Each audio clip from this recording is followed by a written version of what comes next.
So we're going to look at the IR spectrometer now.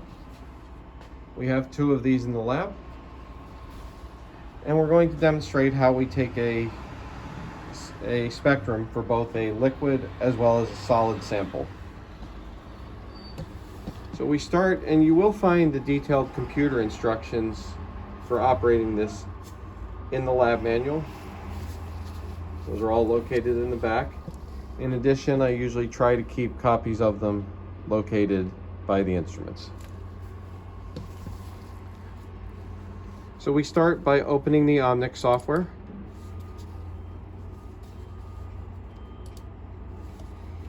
And the first thing we need to do is collect a background.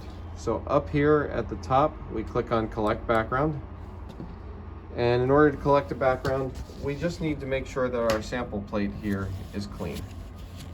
Once it is, we can press OK. And you can see down at the bottom, we're running 10 scans in order to acquire our background spectrum.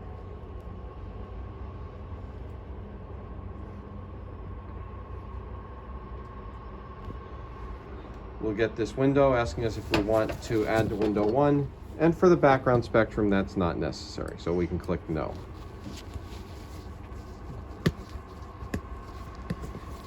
Once we've gotten our background spectrum, we can go ahead and prep our sample.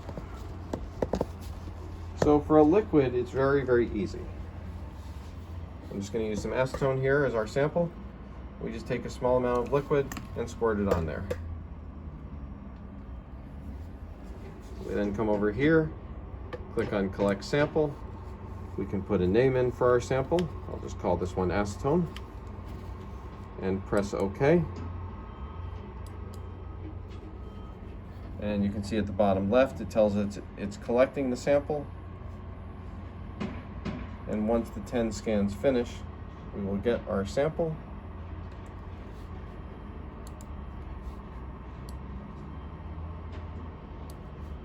And we can add to window 1.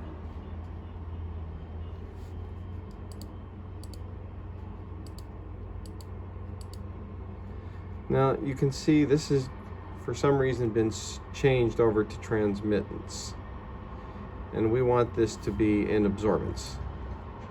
So if we click up here under process, we can switch over to absorbance. We have our acetone spectrum. I'm going to, before I process it, clean off the plate. Since it's just acetone, all I need to do is wipe it off.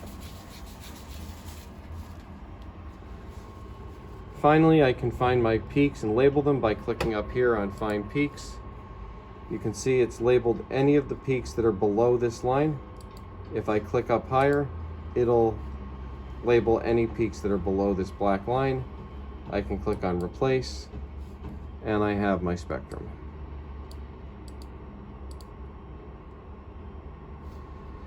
In order to save the spectrum, I go to File, Save As, and then I want to choose the TIFF file because that's something I can easily open on any other computer. At that point, you can save the file in such a way that you can send it to yourself or otherwise. Now, what if I want to do a solid? Solids are a little bit more complicated.